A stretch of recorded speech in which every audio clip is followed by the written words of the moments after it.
Welcome, everybody, to another episode of Iowa State Cyclones Live here on the Voice of College Football Network. As always, I'm your host, Levi Stevenson, and we are here again this week live every Tuesday at 7 p.m. Central, 8 p.m. Eastern to talk about our beloved Iowa State Cyclones. Obviously, we are in the offseason now, fully in the offseason, at least over a week now removed from the national championship game. Last week, we talked a little bit about how I think kind of how Iowa State would have fared against some of the other playoff teams in the bracket, looking at where, the teams that they'd have a good shot against, some of them that have a tough time, but, there's a path to victory. And then, a couple teams that they just would need a miracle against. This week, I wanted to kind of take a little bit more of a kind of, if you want to call it a holistic look at the team and look at just the best offensive and defensive performances from the season. Because I think when you have a school record and wins, you need to take a look at this and really sit down and appreciate the season for what it was, which was the best season in program history, winning 10 games in the regular season, winning 11 games overall, playing for a Big 12 title game. Obviously not winning the Big 12 title, but, playing for one. And, I wanted to take a week to celebrate that. Just kind of the best performances throughout the whole season. Couple of things I want to talk about. The other main thing I want to talk about is the early stuff we've seen from day one of the Senior Bowl, from the Reese's Senior Bowl, which is featuring this week Jalen Knoll, Jaden Higgins, Jalen Travis, and Darian Porter are all there. And we've seen some stuff already come out from just day one of the Senior Bowl that some of the Iowa State prospects are really starting to show out as well. So I want to talk a little about that, just kind of show a little bit what I'm seeing on social media and stuff like that, as far as kind of reviews of some of the guys. And then at the end, want to add a kind of a fun segment to do at the end. Just going to call it, the working title for this right now is just called Name 5. Just pick, a category of something, could be Iowa State related, whatever it is. Just name kind of my 5 favorite things, or just, it's this week. I'm just going to kind of take a generic shot at it and just kind of get the ball rolling anyways. Just say my favorite, 5 favorite Iowa State football players to watch that I've, in across Iowa State football history that I've had the privilege of watching, which essentially goes back to 2000. I wasn't, I paid attention in the 90s, but I wasn't really old enough to really watch, and Iowa State just wasn't on TV enough in the 90s to really matter, and they weren't really good enough to even want to watch them anyways. But that'll be more towards the end of the show. But before we get going, though, I do have a quick message from the larger College Football Network about some upcoming program that you guys might be interested in. Ohio State, Michigan, the greatest rivalry in sports deserves the greatest debate in sports. Monday, February 17th at 6 p.m. Eastern Time on the main channel. It's the Ohio State, Michigan All Everything Debate with me, taking your calls all night if it takes all night. I'm pulling no punches, so beware. Bring your best intel. It's the Ohio State, Michigan All Everything Debate. It will be epic. February 17th, 6 p.m. Eastern Time. Be there. It should be a good time. Obviously, Iowa State and Iowa State fans in general are largely on the outside of that rivalry looking in, but it'd be interesting to tune in and kind of see what's going on with that, especially with Ohio State now, Michigan and Ohio State being the most recent 2 national champions. But Michigan getting the better of Ohio State this year. So I'm sure that'll be an interesting debate as well. I'm probably tuned in for that a little bit. So I want to get going here though. Talk about the best offensive performances from Iowa State football in this past season. I should put 2024 on this, not 2025.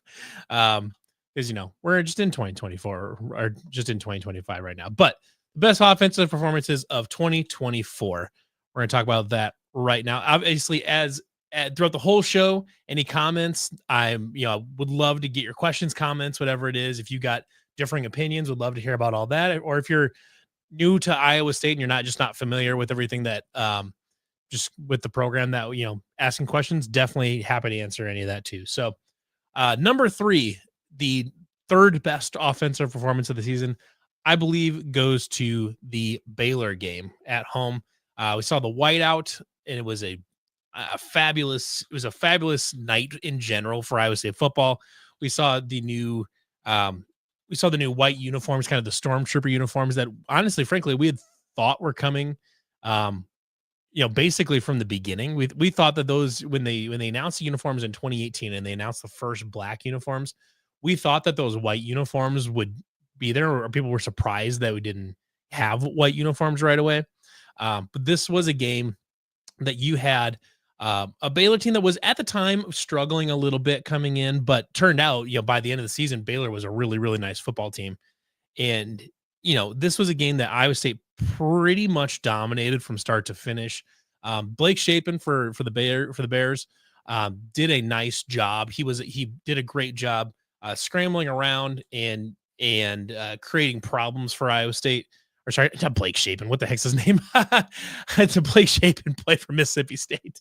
Baylor's quarterback, whose name is completely escaping me right now. I don't know why I said Blake Shapen. That's old news. But Baylor's quarterback did a nice job escaping around the pocket and creating plays on the run.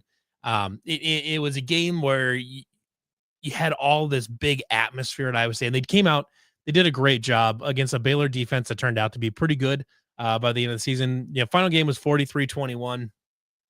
That wasn't like your most points in the season. They scored the most points in the season. Their highest point production output was Arkansas State 52-7. But that's Arkansas State. I'm not going to give them too much credit for that. But you come out here, you put up 43 points against a good Baylor team. You have some really, really nice performances. Rocco goes 16-25, 277 yards for 2 touchdowns and a pick. This was actually a big breakout game running back in the running game, actually, for Iowa State. Jalen Jackson kind of has his best performance as a Cyclone, really. 15 carries, 111 yards, and 2 touchdowns. Carson Hansen puts in another 98 yards on 15 carries. And, Jaden Higgins has 8 receptions for 116 yards and a touchdown. Jalen Noel almost hits that 100-yard mark when he has 98 yards on 5 catches. A complete all-around performance. You only turned the ball over one time. It was a solid Baylor defense, not world-stopping, but a very solid Baylor defense that by the end of the season was very good. And you had Rocco being his normal efficient self. The run game was great.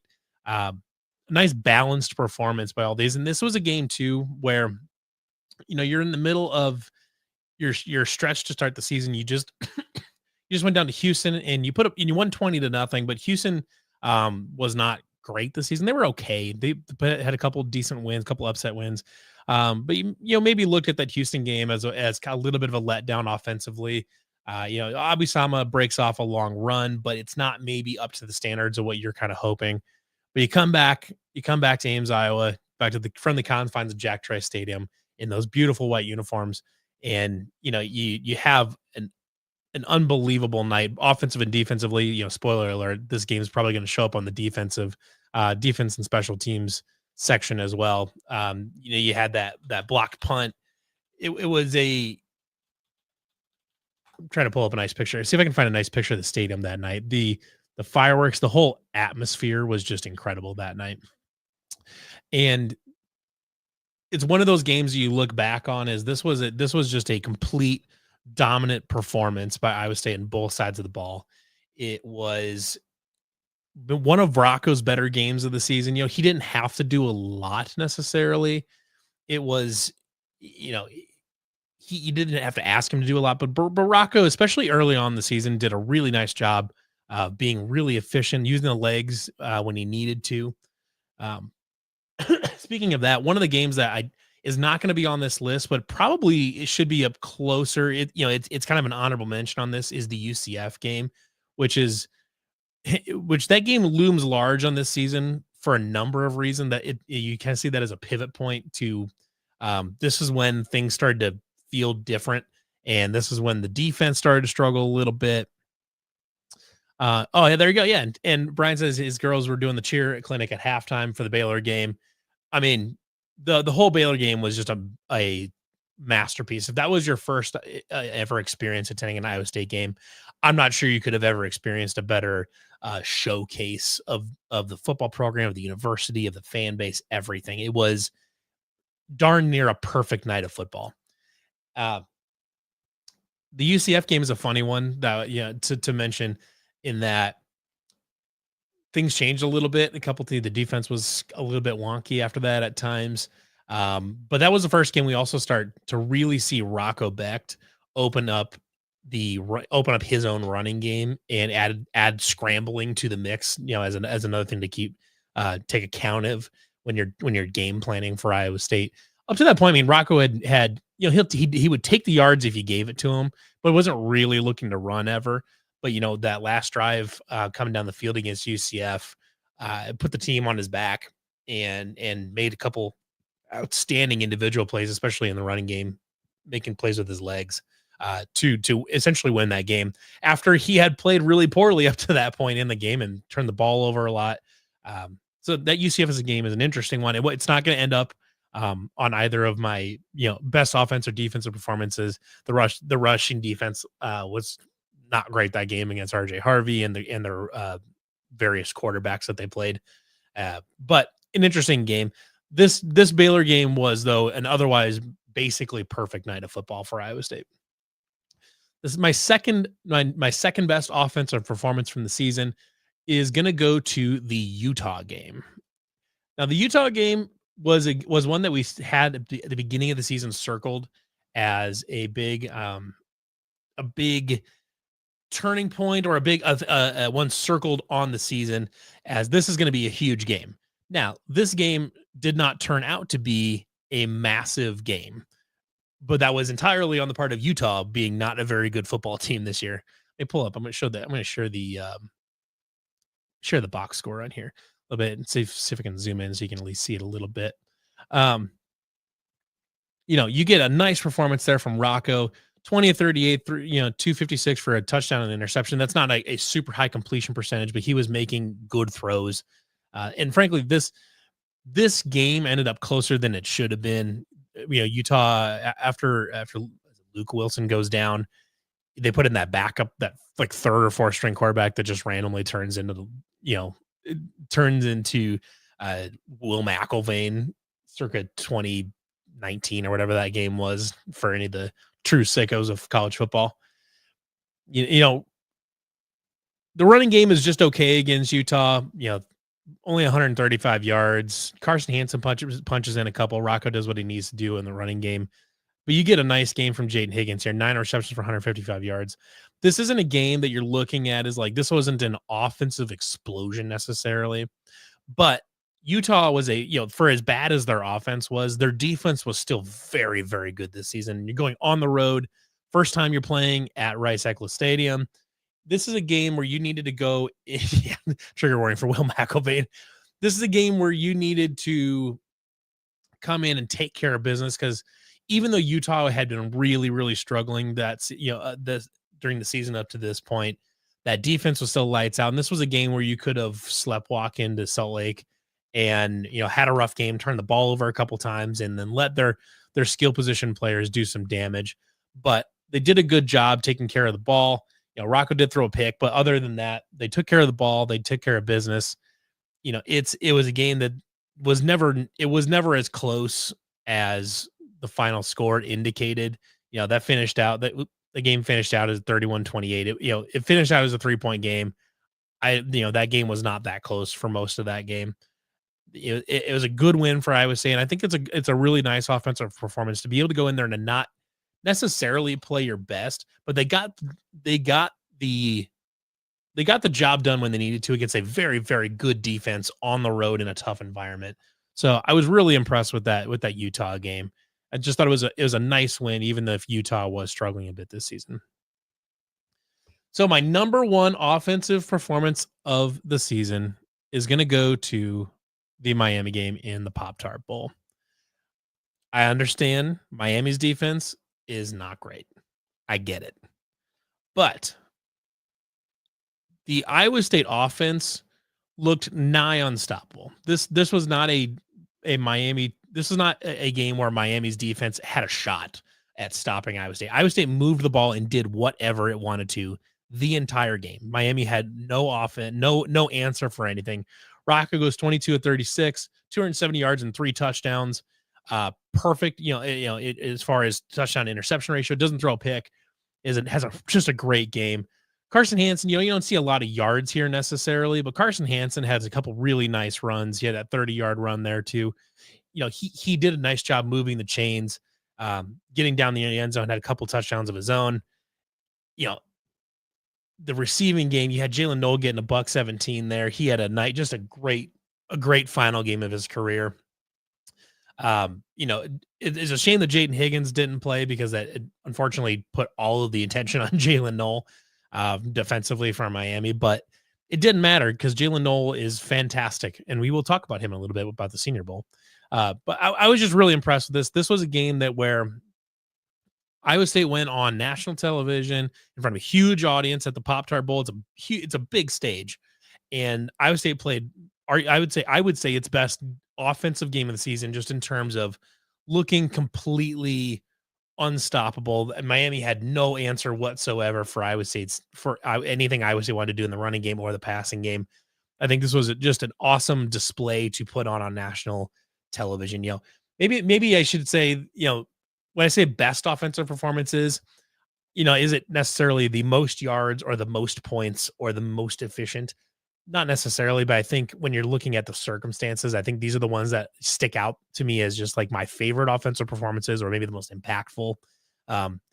Those ones I think really stick out to me as I would say kind of planting its foot down. Is this was a great team historically, but this is one that's going to continue to be good going forward. You do lose Jalen Noel, but you get most of that list back as far as your receivers goes. You get all of that list back as far as your running backs go. You've still got so many playmakers coming back, and that was a great tone setter going into the offseason and going into next season. As I would say, it's still going to be a program at the top of the Big 12 that's worth paying attention to, that we're going to keep our eyes on going forward from a national perspective. I mean, obviously, as Iowa State fans, we're going to pay attention forever, but it cemented Iowa State as a program worth paying attention to at the top level, as a playoff contender, hopefully on a year in, year out basis. So those are my favorite 3 offensive performances. To recap, Baylor, I think, was my 3rd. Utah was 2. Miami was 1. You could probably argue a different order, but I think those are my 3 that I'm going to pick. You could maybe argue just about any order from. You could definitely argue that Baylor was the best one. Baylor was a good team, a solid enough defense, and it was, like I said, just a perfect night of football. So that was maybe you could put that one there, but those ones really stick out to me as my favorite offensive performances. So now I want to move on to my defensive performances of the season. Number 3 on this list was Texas Tech. Yes, this game, I understand, was one of the 2 games that Iowa State lost in the regular season. First loss of the season. This one hurt. And this one hurts especially because the last drive was where the dam finally broke, and Texas Tech was able to drive down the field and punch in the end zone with just, almost no time left to go, 20 seconds left. I get it. That memory will sting forever because it was just like one thing. All they had to do was get one stop and they would have won that game. The other side of that is they were one stop away from winning that game. And this was not just a good performance. I mean, Texas Tech at the time was the best offense in the Big 12 statistically, and one of the best in the country as far as pure efficiency, their yardage, their scoring, and all that. This was, Texas Tech came in with one of the most potent offenses in the country. They held them to 129 yards, which is a really nice job considering the defense had struggled up to that. The defense was just starting to struggle on the run game a little bit because the rushing yard, because the injuries to the linebackers were really starting to catch up to them. And they held them to 237 yards passing, 21 of 42 with a couple interceptions. That is a good defensive performance against a team like Texas Tech that really has good balance with Taj Brooks and that passing game, but they can air it out and they can be very vertical when they want to be. They could be explosive when they wanted to be. So, holding them to 23 points and really outside of that, they're the last drive of the game, to get them to 20, get them to 23. I mean, they were at 17 or 16 for a lot of that game, so holding Texas Tech that far down, was a nice job, especially with how, the injuries were already starting to pile up in the season up to that point. You had already lost Caleb Bacon a while back. You still didn't have Will McLaughlin back. Caleb Brazina, I believe played. Let me just check to see here. I believe Caleb Brazina was still playing here at this point. That's Texas Tech. Let's see here. Oh, gotta click on Iowa State. So, there you go. See, Bo Goodwin is playing already at this one. Yeah, that's how far you're down here. Is that Bo Goodwin was tied for the lead in tackles on the team as a redshirt freshman, or actually, he's a true freshman, I believe. Let me just check. Oh, true sophomore. He's a redshirt or true sophomore. Actually, he might be a true sophomore now. Yeah, he's 25 football rosters. He was a true freshman last season, and tied for the team lead in tackles. Cooper Ebel's right there, I believe. Let me just check, but I'm pretty sure Cale Brazina was already out at that point. Okay, Cale did play, but he went out early, if I remember correctly, on that one. He only played the first quarter or something like that. He did not play much. You're way down on injuries already. Rylan Barnes is in there playing, and they still did a nice job holding a very, very good Texas Tech offense down to 23 points. I think they did a good job here. This was a nice performance, even if the dam finally broke at the end of the game and allowed Texas Tech to drive down the field. That hurts. But if you look at the overall performance, I think that's a nice job from that defense. Second best defensive performance on the season is going to go to West Virginia. This is another one. You go to West Virginia, they are feeling all right up to this point. I mean, they were 3-3 going into this, but they played a few teams really close, and they were kind of a wonky little team. They can do something and move the ball down the field pretty well. Garrett Green's kind of a really kind of a freak athlete at the quarterback position. Not like a great throw of the football, but he is an unbelievable runner, and he just makes plays. If you're NFL people, if you're looking for your next Julian Edelman, Garrett Green's your guy. Former quarterback, is a crazy athlete. He's going to go to the NFL as a receiver. He's going to play in the slot, and he's probably going to play for 10, 12, 15 years, probably 10 years anyways. He'll play 10 years, be a really good slot for somebody. And that's just going to be, great for Garrett Green. You're going into West Virginia, and there's also a night game. They're doing their coal rush. So it's a big electric environment. And they're also retiring the jersey of Anthony Beck, Rocco Beck's dad. Let me get this resized here. I messed that up. It's on me. They're also retiring the jersey of your quarterback. So it's it's kind of a weird environment, and going to Morgantown is always a tough road trip. It's a place that I would say has historically not played super well. They've won a few games there. 2019 they won there. They won there back, in 2013 or whatever it was. They've won there a couple times, but it's not typically been a place that I would say that has played well, either in football or basketball. Morgantown's just a tough road trip, but you go in there, you pick off Garrett Green a couple times. He doesn't really do much. He has a nice game running the ball, 10 carries for 89 yards. So he does a nice job with his legs, but you turn him over a couple different times. Rocco's efficient, 18 to 26, 265 for a touchdown. That's about as good as it gets for short of in a full air raid offense where you're throwing the ball 40, 50 times. That's about as good as you're going to get, from a college quarterback. Maybe you get one more touchdown there, but that's about it. Jaden Higgins, 6 receptions for 102. Jalen has the touchdown, 5 receptions for 77. Of course, most of that comes on a 60-yard bomb there. Carson Hansen has kind of probably his first breakout game, I would say really even as a Cyclone. 20 carries, 97 yards, 3 touchdowns. Huge game for Carson Hansen. This is probably the game. This is the game I think he really started to establish himself as the lead back. You see there, Abu Sam only got 2 carries. Jalen Jackson got 12 because I believe that would have been right. That was right after the Baylor game when Jalen Jackson had his big game.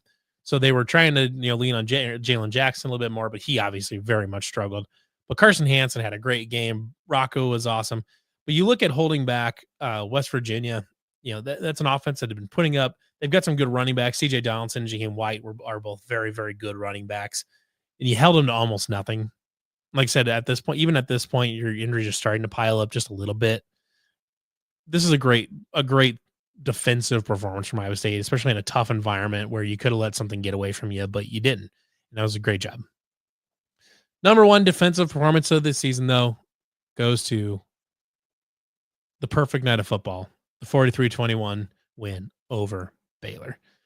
Again, I talked about this before. Iowa State pretty much dominated this whole game, but Baylor was able to really put up a lot of points and a lot of yards for a lot of this season. But you go into this, Baylor's really kind of struggling to move the ball quite a bit. They just can't run the ball at all. Look at that, 79 yards on 20 attempts. They're not trying to run it a ton, but Baylor's typically a team that runs the ball fairly well. And 79 yards on 20 carries is just not going to get it done, especially versus a team that can put points on the board like Iowa State. You get to the passing game. I need it. Sawyer Robertson. Gosh, that's the name. Sawyer Robertson is a great quarterback. I think he's going to be really, really nice going forward. He individually had a great game. 44 attempts, 25 completions, 258 yards, three touchdowns and interception. He made some really, really nice individual plays of just extending plays on third down, converting long third downs. But, outside of Sawyer Robertson making a couple miracle plays, the Baylor offense just couldn't get much of anything going consistently. They didn't really connect on anything big. They had a 30-yard completion there, but for the most part, they were just kind of having to nickel and dime their way up the field, which is exactly how Iowa State wants to win these games. And holding that rushing attack down is a really nice sign there. This is a game, like I said, it just was Iowa State's most dominant performance of the entire season against a team that turned out to be pretty damn good. It's just, I can't say enough about how fun that Baylor game was with the white uniforms and all that. So I was hoping I could find some pictures of that day. So if anybody has some, please link them to me. That'd be great. But so that's going to go down. I think those are going to be my three best defensive performances. Again, you could argue for other ones. You could, if you want to go back and look back, say, Iowa's offense ended up being like okay, but at this point they're still playing Cade McNamara. That offense was never going to do anything. So it's good that you held Iowa State down to 19 points, but at this point the Iowa offense was still really bad. This North Dakota one might be kind of sneaky good. North Dakota, for anybody that's not aware, ended up being an extremely good FCS team, and they put up their offense was electric for the rest of the season. Holding them to 3 points there is actually pretty damn impressive. The problem is that as you get later down the road here, you're playing some offenses that aren't playing great, or the injuries start pile up, and you're just trying to survive kind of weird defensive performances. Kansas State might be the other honorable mention there. You had some turnovers, you forced some turnovers there, and had a really, really nice game. Maybe that's your one that you're looking at and saying, okay, that's one of your three best, but that you're kind of splitting hairs at that point. But I've got Texas Tech at 3, West Virginia at 2, Baylor at 1 for my best defensive games of the season for Iowa State football. So going forward, I want to do some more stuff like this. I've also got some plans going forward to do some fun games and things like that where we can involve everybody. But I want to now move on to the Senior Bowl. We are hearing some stuff come out of the Senior Bowl so far. Obviously, the main four in the Senior Bowl right now for Iowa State are Jalen Knoll, Jaden Higgins, Jalen Travis, and Darian Porter. 2 receivers, a lineman, and a cornerback. All of them project to be, we've heard anything for Darian Porter and Jaden Higgins have both gotten like fringe day 1, day 2 type talent. Maybe if a team just finds the right fit there on day 1, maybe Jaden Higgins could be a first round receiver.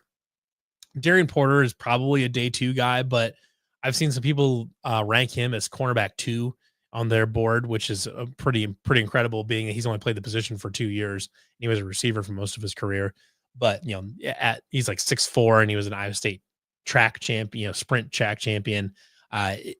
Unbelievable prospect there. But the guy that's gotten the most buzz so far is Jalen Knoll, which Iowa State fans will not be remotely surprised to hear about. But let me pull up this video here. I mean, you can watch this and, oh gosh, messed that up. Just blow this up for you just a little bit. So you can watch this video here, blowing out, you just burn it in the corner, makes the adjustment, and catches that back shoulder fade. This is something that we saw a ton during his time, making those adjustments on the back shoulders throws. You know, you're looking at some of these, all these different scouting services that are really, really high on Jalen so far. Made some really nice plays. Here's a better close-up view of this right here. Does a nice job off the line. Guys, head back, turn around. That's a great route there. I've seen a few different highlights of him too. Let's see, there was another one. It's kind of just him and Restrepo. I think we're the ones that kind of main slot guys that are getting a lot of them. But you've got guys, you've got scouting services all over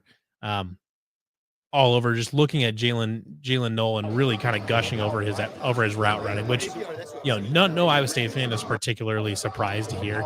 Stuff like this is just bam. That's a great route. That is stuff that Jalen made hay on for a long, long time at Iowa State.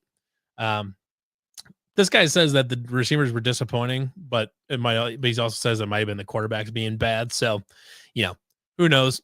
But I've seen consistent reports here that Jalen Noel has been really good, and that so has Jaden Higgins. A lot of people are giving comps for Jaden Higgins to Michael Thomas, which I think is a really interesting one. I hadn't really thought of that before, but I think it kind of makes sense. So Jaden Higgins is right here lined up. They're doing 7-on-7 drills, and you got Dylan Gabriel at quarterback. He's right there, and boom, plants a foot, gone. That's his type of that's the type of route that Michael Thomas made hay on for a long, long time. See if there might be a better angle here. You can kind of see it. There you go. That's a nice job by him. You can see his plant foot there. Bang. Safety's got no shot. That's the kind of route that he's going to find. He can make a lot of money on in the NFL. So I've seen a few different kind of summary, like, best performers off of day one, and Jaden Higgins and Jalen Noel are both getting a lot of hype. Jalen Noel as being a really super quick, fast slot guy that can run any route. He's super, he's really, really tight on short routes, and he can create separation on the deep end. And then Jalen Noel being kind of a do everything with really good, obviously really good size at like 6'3", 6'4".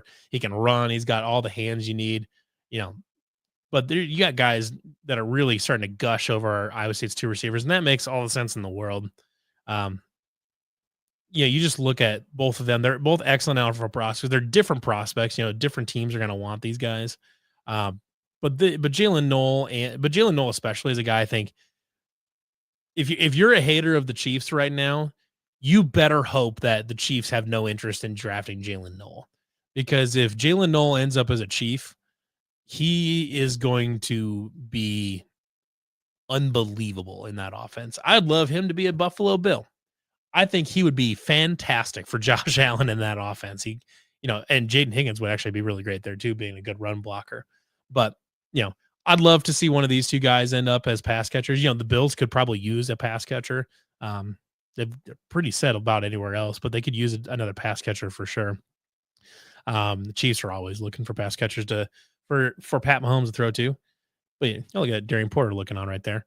Another guy, Darian Porter. I haven't seen it. There isn't a ton about him necessarily from the first day of practice. The only clip I saw was him getting burnt on a route by a Virginia Tech receiver, Lane. But this tweet right here tells you kind of what you need to know about what people think of Darian Porter. 6'2", but 6'2", buck 97, and most people think he's going to run in the 4.3s. They're gushing over his size athleticism combo. Gosh, that's a good pick. The stat you keep seeing around here. There you go, Jalen Lane. So this is kind of a tough one here because it's a shorter guy, but he gets burnt there. But you can see the closing speed still. He got burnt, but that's one there's closing speed there. You can see, watch it here. I think it's this one. Caleb Johnson starts to break away, and then you can see Darian Porter down here chasing him down.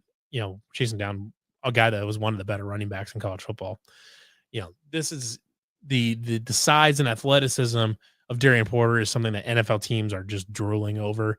I think he's a very coachable guy that I think, as a corner will probably, he can improve really quickly and significantly once he's, playing football as a full-time job and he can just work with NFL corner coaches and really work on his technique. That's a guy that has a huge ceiling. But right now you can stick him on a special teams unit and immediately have, have a game changer on special teams. And he's a guy that can defend deep balls as well. So NFL scouts are loving him.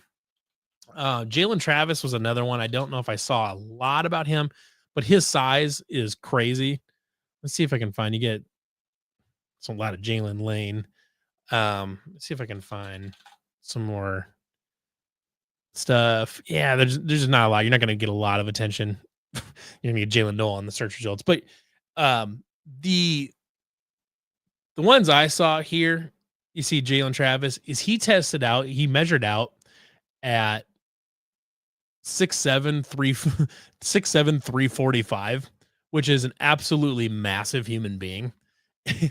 You look at that size, you look how quick he is, you look how good his hands are.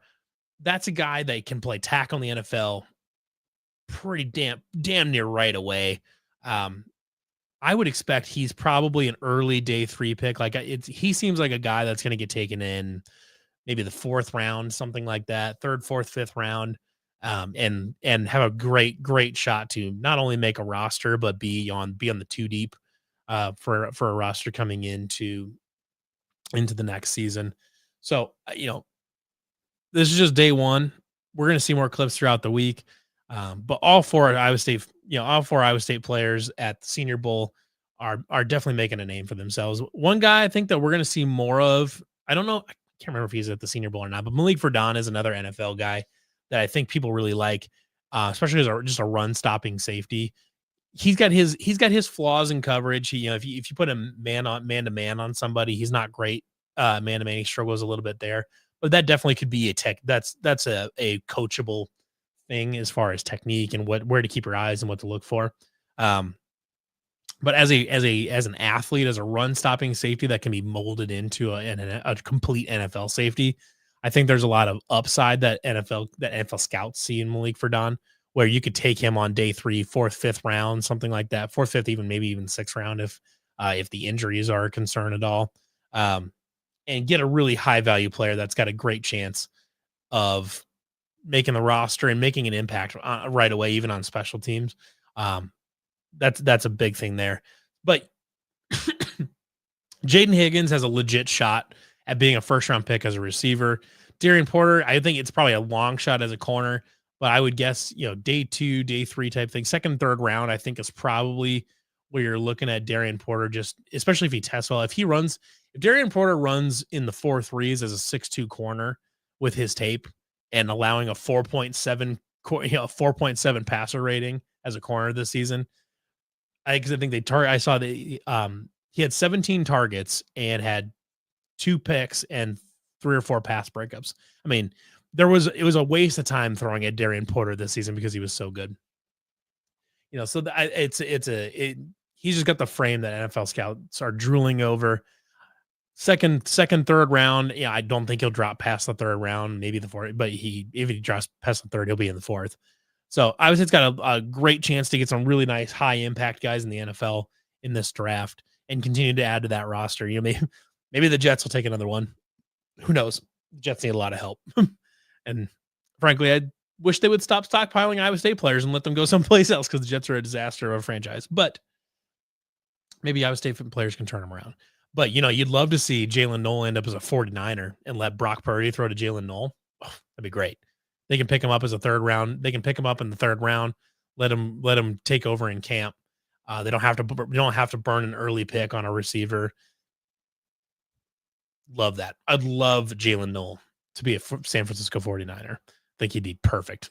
Kyle Shanahan would have a field day with Jalen Noel. So that's what's going on at the Senior Bowl. We'll get more. But so far, so good for the Iowa State players, getting some good hype. So we've got about, 10, 15 minutes left in here. I'm going to do my I'm going to do my name 5 segment. Just a working title. I know it's a bad name, but we'll figure it out. But if anybody's got any questions, this is a great time to ask them about maybe any Iowa State prospects, any of the games this season, any recruiting wise, anything you got, Iowa State related or not. Definitely more than happy to take it, field any questions you got for right now. But I'm going to go into my name 5 section. This is going to be we're going to be naming 5 just as a way to kind of get the ball rolling here a little bit, just kind of introduce the segment. I'm going to go through and name my 5 favorite Cyclone football players to watch. And this is going to be ones that I've been able to watch with my own 2 eyes. This isn't just going to be me going back and watching YouTube highlights or something like that, which frankly, there's just not a lot of YouTube highlights of players from the 70s and 60s for any school, but especially Iowa State. So sorry, sorry, Blaze Doxson. You're probably not going to, or Todd Doxson, probably not going to be on here. Tracy Henderson. I never got to watch it. Sorry, man. I am going to put this in order. First up on the list is a guy from the McCarney era that I loved to watch. He was one of my favorite. This is obviously one of my favorite players of all time. But dude was absolutely electric. Probably the first really great Iowa State receiver that I remember watching. Any Iowa State fans watching have probably already figured this out, but it's Todd Blythe. Number 1, was previously the all-time leading receiver at Iowa State, favorite target of Brett Meyer. He made so many unbelievable catches at Iowa State, and his masterpiece performance. I want to see if I can find if there's a little highlight tape here, but against Texas A&M, I think it was the last time Iowa State ever played down in College Station, and they will run option right side. We saw Todd Blythe catch 4 touchdowns down College Station. As I would say, just obliterated Texas A&M. Let's see if I can find, if I can find one of them. I'm not sure if I can. I have to really dig through here. But Todd Blythe was an amazing player at Iowa State. One of my favorites to watch. He's just a dominant receiver. Tall guy, like 6'5", big vertical threat. He could do a lot, but he was primarily kind of a possession vertical threat in the mold of like a Mike Evans kind. Now, Mike Evans is a fully complete receiver in the NFL now. But that kind of guy, especially at the beginning of Mike Evans' career, where he's mainly a vertical threat. That's a big, nice big target there. The next few guys on my list are recent guys. They're Matt Campbell guys. So anybody that's watching is probably going to remember the names of them anyways. Number 4 on my list for favorite football players to watch. This might seem low for some of you guys, but Breece Hall. Breece Hall is number 4 on my list. He is 1A or 1B. He's as far as the best Iowa State running back of all time. He was a guy that felt like every time you gave him the ball, there was a shot that he was going to take it the distance. And when you needed a first down, whatever it was, he could get it. And he was so dynamic in the passing game.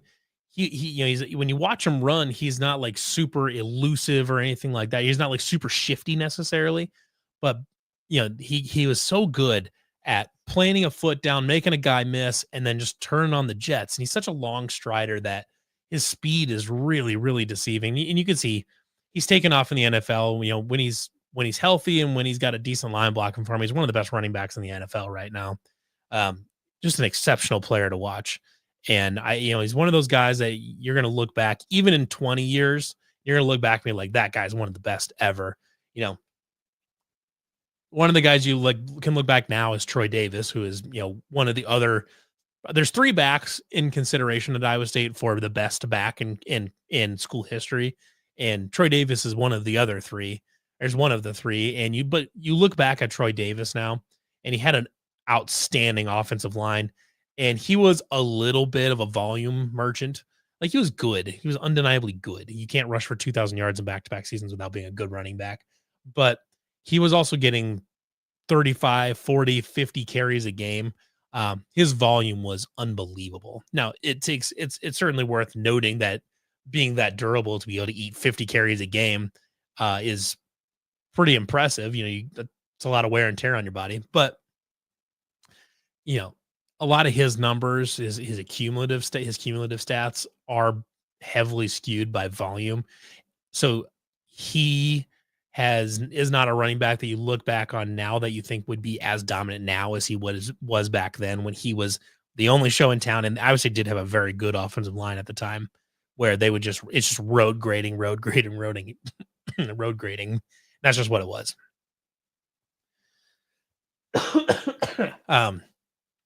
Next up, number 3 on the list might be a little bit of a surprise, but Will McDonald is number 3 on my list. The only defensive player on my list, but there's a few that are just right there that are honorable mentions. Bo Freeler, Mike Rose, maybe even Dominic Orange. A few guys that are just really right there on my list. TJ Tampa, but Will McDonald is a guy that when you watched Will McDonald play football, you immediately saw a player that you were like, that guy is better than everybody else on the football field. Like it doesn't matter. Like it didn't matter who they were playing, if they were playing Texas or they were playing Missouri State. It didn't matter. As soon as you saw Will McDonald on the football field and you saw him play and you saw him just obliterate somebody's poor right tackle or left tackle, you're like, this guy is unbelievable. He is clearly the best football player on the field and nobody's talking about it. And they should be, because he finished his career as the Big 12's conference, as a conference, the Big 12 conference's all-time leader in sacks.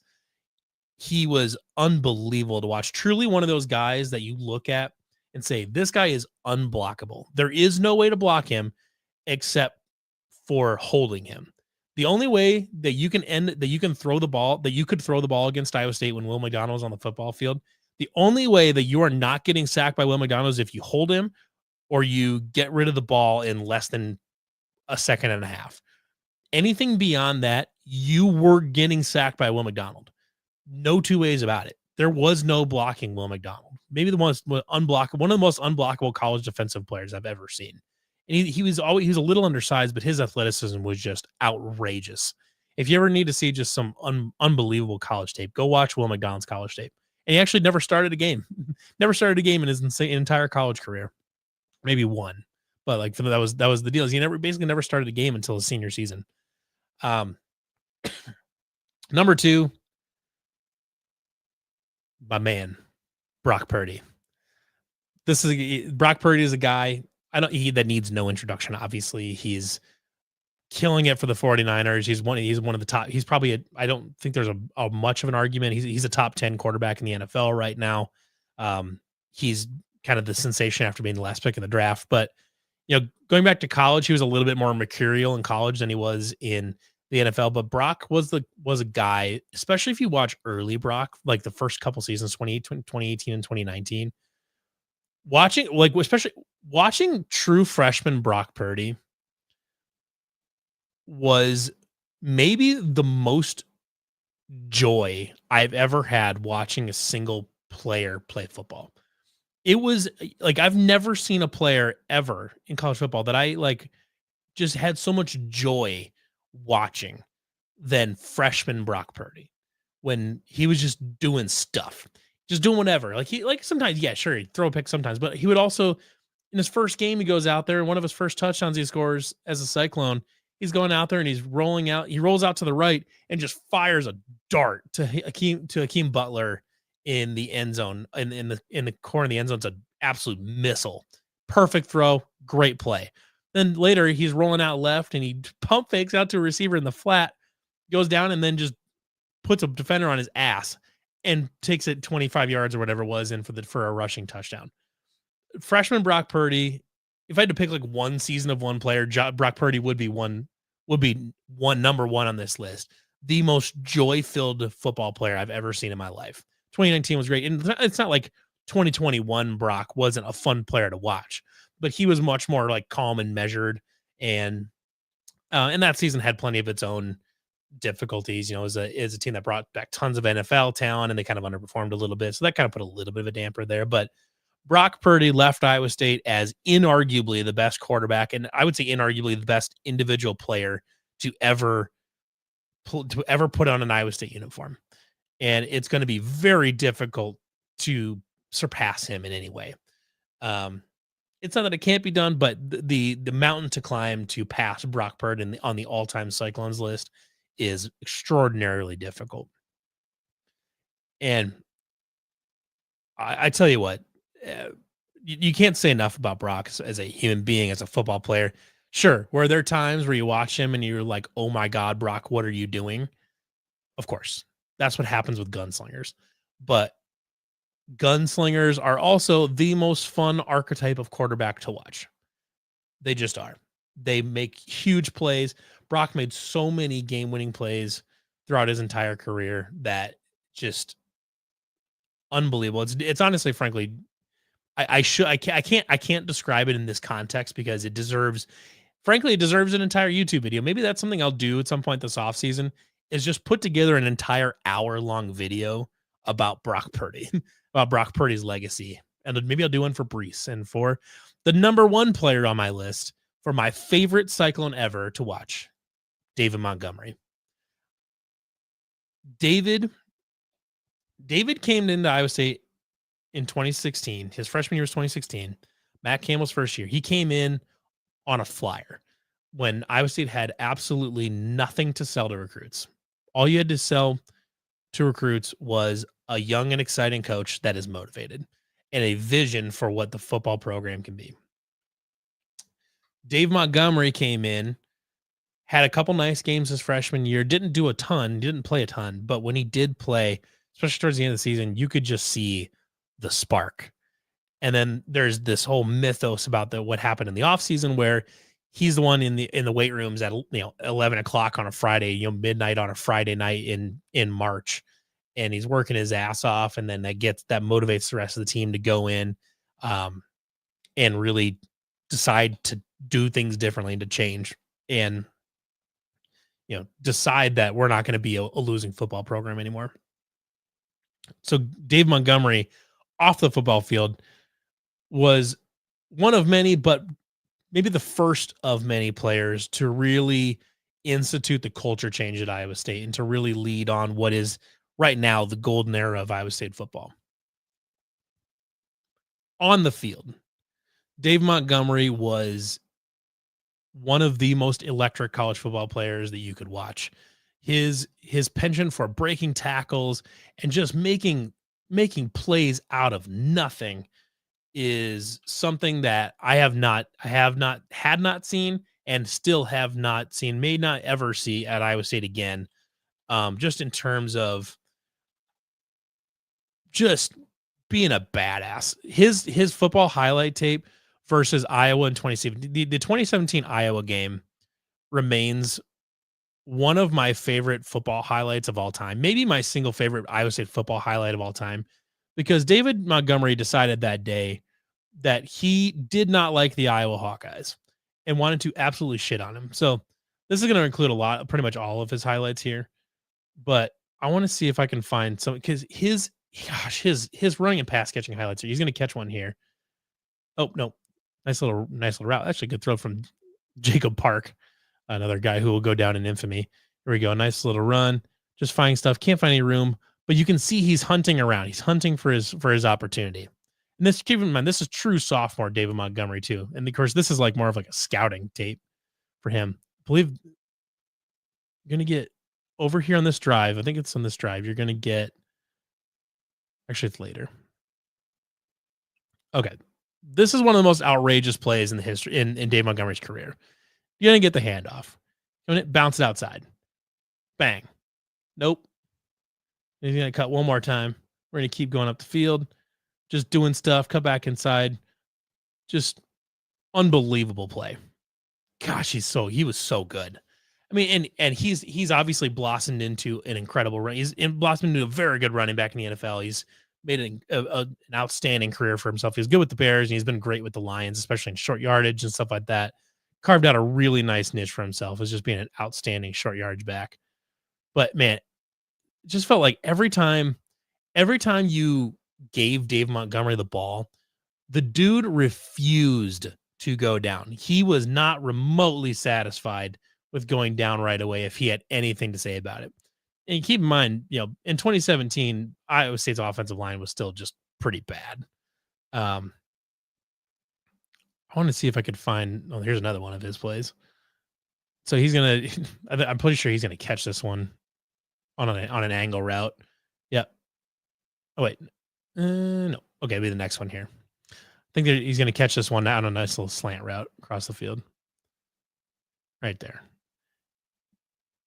Nope. Get shit on. Spin move. Who gives a shit? We're getting yards. Like it's just the guy is just a special football player. A couple nice throws from Jacob Park in this game. That was not one of them, but Jacob Park and Hakeem Butler also had a really nice game in this one too. But I tell you what, Dave Montgomery deserves all the credit in the world for everything he did for Iowa State football. And even beyond that, just, oh gosh, look at this. Look at this play. Unreal. I back that up just a little bit. Catches it outside, gets shit on, break some more tackles, get some more yards. Like, how can you not like a play? How can you not love watching a football player make that kind of play? This is a true sophomore. He's throwing dudes. I mean, these are Iowa's linebackers. He's not throwing FCS linebackers. He's throwing linebackers from the University of Iowa. Break this down just a little bit. Gets freaking clothesline there. He's going to make a play later in this game where he's running at the goal line. I think it's in the fourth quarter. He goes through and just runs through Josie Jewell, who has carved himself out a nice career in the NFL. Oh gosh, look at this thing. Look at this run. Okay, look at this thing right here. Little option route. We're going to cut up. We're going to juke somebody, make somebody miss. Fuck you. Get through and sorry for the curse words if anybody's watching. Oh gosh, I could go on and on about Dave Montgomery. We're not gonna watch his entire highlight tape. I could go on and on about Dave Montgomery as a person, as a player. Dave Montgomery is my number one Iowa State Cyclone football player to watch. Just an unbelievable guy, unbelievable player. So, everybody, thank you for watching this episode of Iowa State Cyclones Live. As we go through the off season, we're gonna pick up on more. If any major stories come across, definitely cover those. I'm going to try to do more fun content too. Maybe looking back on individual careers, certain games. Do a reflection on certain games. Maybe a coach, something like that. I'm going to do some more fun content in this off season while we kind of hit these doldrums between now and spring football, and then May through the beginning of July when we start talking about media days and things like that. So. Appreciate everybody for tuning in, especially if you're not an Iowa State fan. I appreciate you hanging around and checking out the stream. Iowa State's obviously it's an up and coming football program that I think is worth paying attention to, even if you're not an Iowa State fan. So I appreciate all the non-Iowa State fans that also tuned in and stuck around to watch. So thank you everybody for watching. To all my Iowa State, my loyal Iowa State readers and patrons and whatever we want to call it, that I also appreciate you guys for being my ride or dies. I appreciate that as well. So everybody, thank you for watching. We will be back here again next Tuesday, 7 Central, 8 Eastern, and we'll see you all again then. Everybody, great rest of your week. Good weekend. Go Cyclones.